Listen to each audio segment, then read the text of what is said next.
Montre-moi ta main.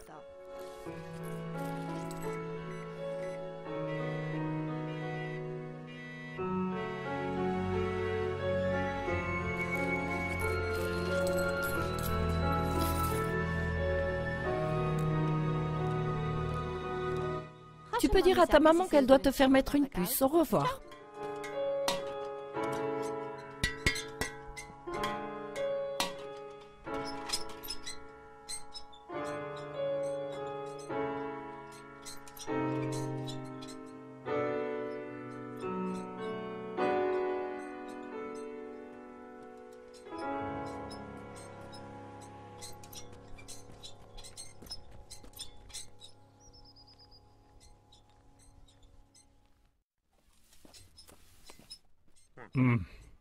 Qu'est-ce que tu veux? Est-ce que je peux avoir un peu de lait? Oh, aujourd'hui, on ne peut plus faire ça. Ça ne va pas.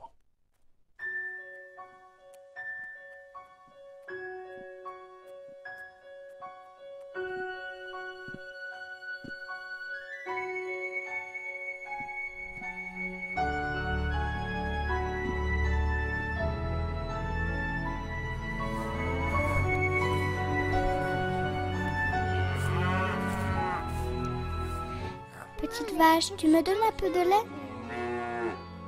Petite vache, tu me donnes un peu de lait?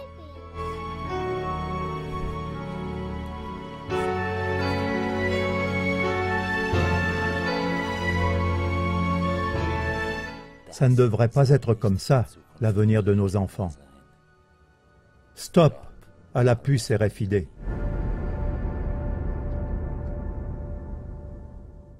L'Inde, contrôle total par l'abolition de l'argent liquide. Lors du Forum économique mondial de Davos, début 2017, Amitabh Kant, directeur de la principale agence de développement économique de l'Inde, a annoncé l'introduction des paiements biométriques en Inde dans un délai de 3 ans. Les paiements biométriques ne sont plus payés avec une carte, mais par exemple avec une empreinte digitale, une image faciale ou une reconnaissance vocale. Pour cela,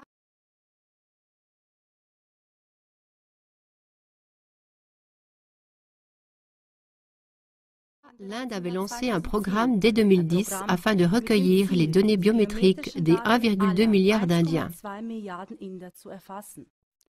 Cela comprend l'enregistrement des 10 empreintes digitales, l'image de la rétine des 2 yeux et une image faciale frontale.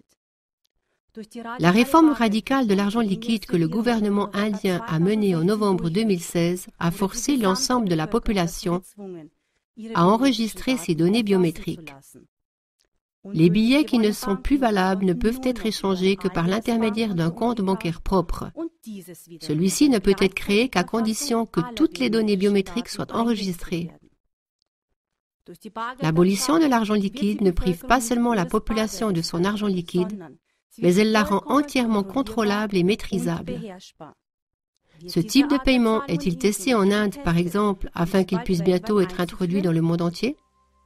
Lorsque vous dites « je me moque du droit à la vie privée parce que je n'ai rien à cacher », cela ne fait aucune différence avec le fait de dire « je me moque du droit à la liberté d'expression parce que je n'ai rien à dire ». Initiative monnaie pleine, une réforme durable du système financier.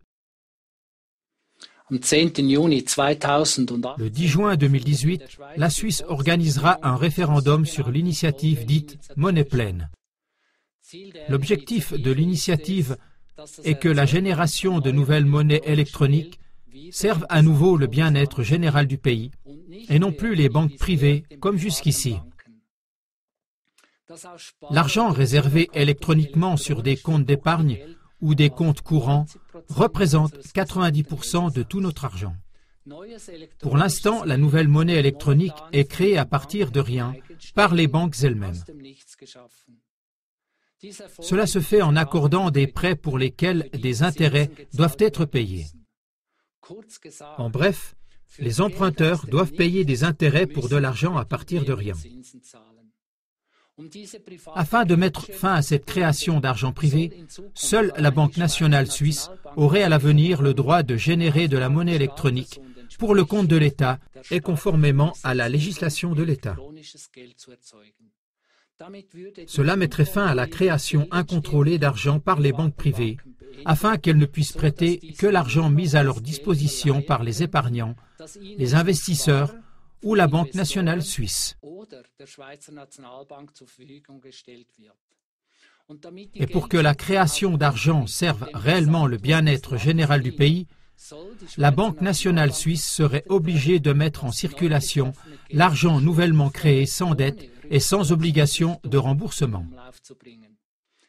Il pourrait être transféré directement à la Confédération et au canton ou distribué à la population sous la forme d'un dividende citoyen. Cet afflux d'argent supplémentaire augmenterait effectivement la fortune nationale et pourrait être utilisé par exemple pour réduire la dette publique, pour des réductions d'impôts ou pour des projets d'infrastructures publiques supplémentaires. Une autre partie importante de l'initiative Monnaie pleine est que les comptes courants ne seraient plus affectés par la faillite d'une banque. En cas d'insolvabilité d'une banque, le titulaire du compte n'aurait plus à craindre la perte de son argent. En résumé, l'initiative Monnaie pleine vise à renforcer le rôle de l'État et de la Banque nationale suisse, BNS, dans le système financier et à mieux protéger les clients des banques contre les faillites bancaires, ce qui représente une amélioration significative. Le point faible de l'initiative est que les problèmes vraiment graves de notre système financier, par exemple le système des intérêts, ne seraient pas touchés. Les prêts continueraient d'être accordés par les banques uniquement contre paiement d'intérêts, sur lesquels des intérêts peuvent à leur tour être facturés. Joseph Stadler, responsable du rapport de la banque suisse UBS sur les milliardaires 2017, a déclaré « Le problème est le pouvoir des taux d'intérêt. Les actifs sont de plus en plus gros et la question se pose de savoir dans quelle mesure cela est durable et à quel point la société interviendra et contre-attaquera. » Le rapport de l'Organisation d'aide au développement Oxfam sur le développement de la richesse illustre clairement le problème. Les 42 personnes les plus riches du monde possèdent autant que les 3,7 milliards de personnes les plus pauvres du monde. En 2017, 82% de la richesse générée dans le monde est allée dans les poches de 1% de la population. Une autre faiblesse de l'initiative Monnaie pleine est que la politique monétaire relèverait de la responsabilité de la Banque nationale suisse BNS. Bien que la BNS soit détenue à 55% par les cantons suisses, sa politique financière est celle de la Banque des règlements internationaux, BRI, à Bâle. C'est le siège de toutes les banques du système bancaire mondial. La BRI détermine toutes les réglementations financières. Elle contrôle les flux monétaires internationaux et donc aussi la prospérité économique des différents pays. La BRI est reconnue par tous les pays du monde et jouit d'une immunité totale. Elle est au-dessus de toutes les lois. Elle a un pouvoir absolu en matière financière et n'est contrôlée par personne. Elle ne fait pas non plus partie de la Suisse, mais plutôt, comme un État séparé, elle dispose de sa propre force de police. Selon l'historien Carol Quigley et l'ancien expert financier Ronald Bernard, la BRI est le centre de contrôle d'un système global de contrôle financier par l'élite financière.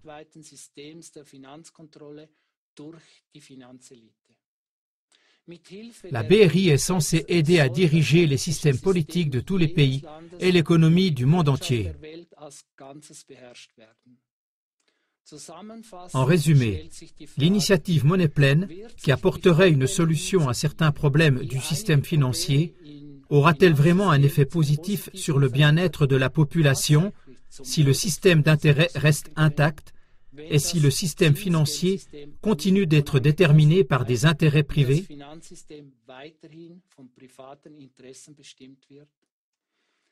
Permettez-nous une pensée provocatrice à la fin de cette émission. Le pouvoir de l'élite financière est basé sur l'argent. Un monde sans argent le prive donc de tout son pouvoir. Un pas vers un monde sans argent est la façon dont CLA-TV et AZK le vivent. Chaque contribuable qui a cela à cœur prend soin de sa propre existence et utilise tout le temps restant pour le bien du reste du monde. Ce n'est pas encore le monde sans argent, mais c'est un premier pas dans la bonne direction. Bonne soirée. Abolition de l'argent liquide. Les médias informent de façon unilatérale et manipulatrice. En mai 2018, le magazine Blick a publié un reportage sur l'ancien chef du gouvernement de Malaisie, Najib Razak, soupçonné de corruption. Cet article discret est cependant un excellent exemple de la façon dont l'opinion de la population est manipulée par des méthodes subliminales. Déjà dans le titre, de grandes quantités d'argent liquide découvertes chez l'ancien chef du gouvernement malaisien, on établit un lien direct entre l'argent liquide et la criminalité. Dans la suite, il est rapporté en détail combien d'argent liquide l'ancien chef du gouvernement avait accumulé et caché dans 2 appartements. Cela donne l'impression que l'argent liquide doit être aboli afin d'éviter de tels actes criminels à l'avenir. En novembre 2017, le journal Luzerner Zeitung s'est mobilisé contre l'utilisation de l'argent liquide d'une manière beaucoup plus directe, mais pas moins manipulatrice. Elle a intitulé « Sécurité, interdiction de l'argent liquide dans les stations-service », un article sur l'augmentation des vols dans les stations-service le long de la frontière tessinoise. On pouvait y lire qu'il faudrait mettre en place une interdiction de l'argent liquide dans les magasins des stations-service afin de contrer les vols. Le message clair de cet article, si on utilise l'argent liquide comme avant, on promeut la criminalité.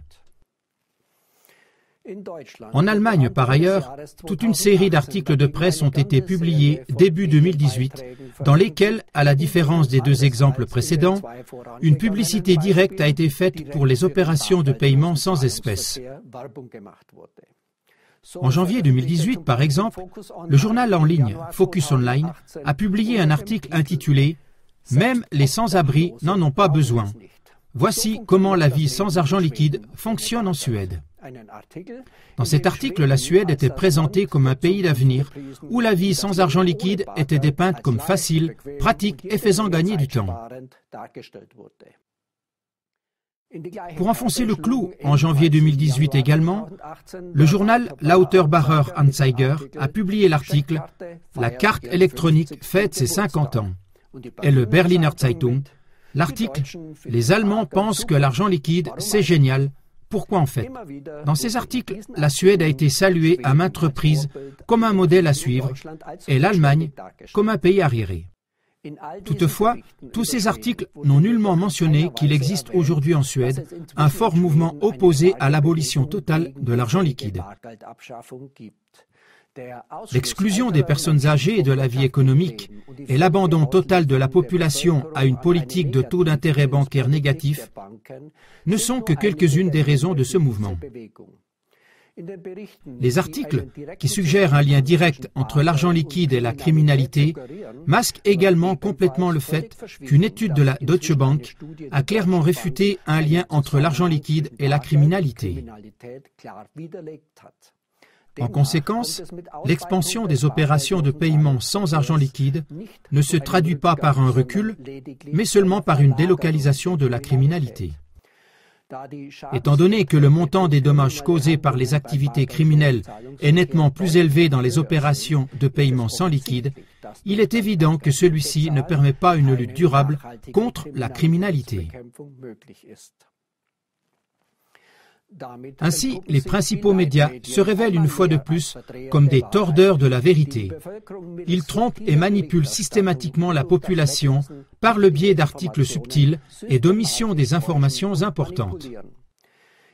Une fois que l'opinion de la population a été manipulée à tel point qu'une suppression de l'argent liquide est acceptée sans grande résistance, il est trop tard pour s'y opposer. Vous trouverez de plus amples informations sur le thème de l'abolition de l'argent liquide dans les émissions suivantes. Alexei Kiriev, économiste russe au Fonds monétaire international, a rédigé un document de travail en mars 2017 dans lequel il recommande au gouvernement d'adopter une approche coordonnée à l'échelle internationale en vue d'un retrait progressif et inaperçu de l'argent liquide. Ces recommandations reflètent de façon très impressionnante une pratique commune de mise en œuvre des objectifs politiques. Il dit: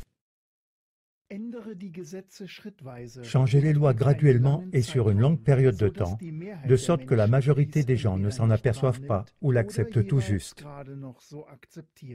Ce style de gouvernement tel que le recommande Alexei Kiriev n'est malheureusement pas une théorie de conspiration, mais on peut l'observer de manière récurrente depuis des années. Contre le bien-être et la volonté de la population, les gouvernements font respecter les objectifs et les intérêts, par exemple des entreprises ou de l'oligarchie financière qui ne connaissent pas de limites dans leur recherche du profit et du pouvoir. C'est également le cas de l'enquête de l'UE sur les plafonds de paiement en argent liquide. Enquête de l'UE, rejet de limites de paiement en argent liquide. En avril 2017, la Commission européenne a lancé une enquête publique sur des plafonds de paiement en argent liquide. Le résultat de cette enquête est sévère. 95% des personnes interrogées se sont prononcées contre les plafonds de paiement en argent liquide au niveau de l'Union européenne. Pour 87% d'entre eux, la possibilité d'un paiement anonyme est une liberté fondamentale. 3/4 estiment que les plafonds de paiement en argent liquide sont inefficaces dans la lutte contre l'évasion fiscale, le terrorisme et le blanchiment d'argent. Cela montre clairement comment les participants à l'enquête rejettent les restrictions concernant l'argent liquide et comment les arguments avancés pour les limites des paiements en argent liquide sont clairement démasqués. Mais sans en tenir compte, dans l'UE, les paiements en espèces continuent d'être restreints. En Allemagne, par exemple, la limite supérieure pour les paiements anonymes en espèces a été abaissée de 15 000 € à 10 000 € le 26 juin 2017, selon l'exigence de l'Union européenne.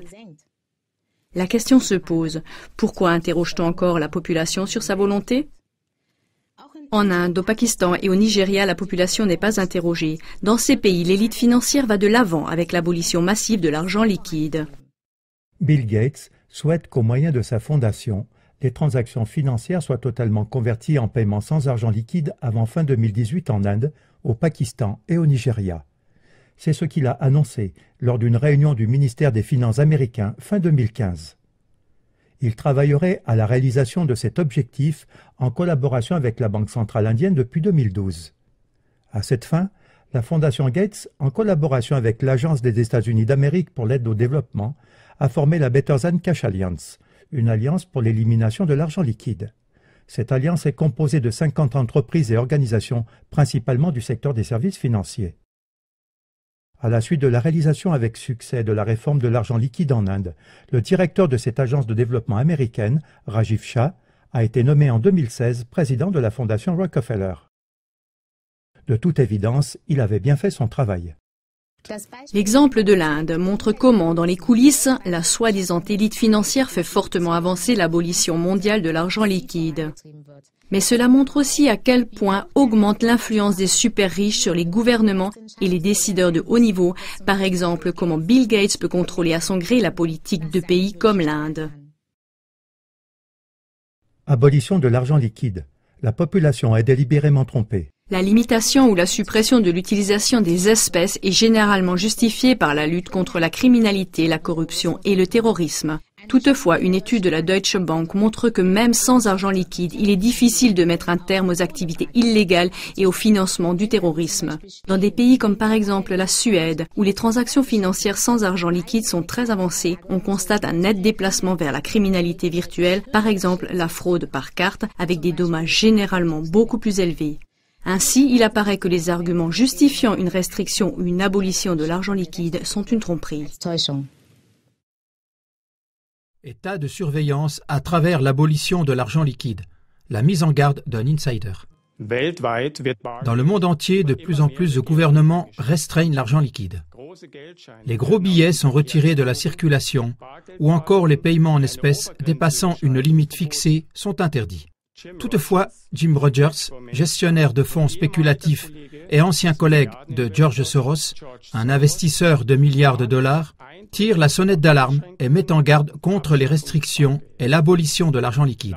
Selon Rogers, l'abolition de l'argent liquide entraînera la mise en place d'un état de surveillance globale où chaque citoyen sera surveillé et où des libertés fondamentales seront abolies. La disparition de l'argent liquide donnerait au gouvernement la possibilité technique de refuser aux citoyens suspects l'accès aux transactions financières.